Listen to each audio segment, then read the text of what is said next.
How often should I test my well water?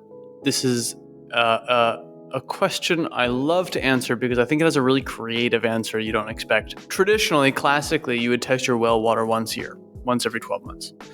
And the obvious reason is that your well water changes, and you want to know in particular if something bad is popping up in the well. Maybe it's a pesticide or a fertilizer or a heavy metal, or maybe it's just a kind of classical coliform bacterial concern.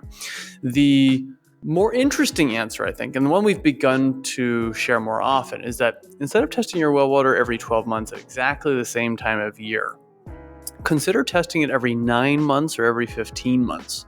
If you do that, you'll start to capture the different water quality throughout the year. So if you test it one year in March, but then the next year in June, and then the next year in October, you're going to actually see that the water quality is different throughout the year.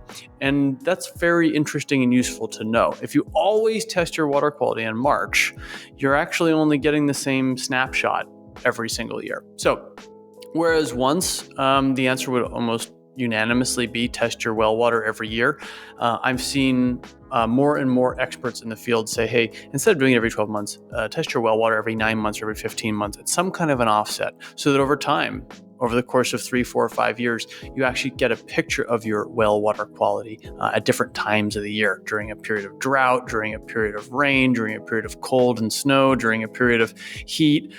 It's important to know that your well water quality changes, and if you test your water at the same time every year, you may not capture all of the variation in your water quality throughout the year.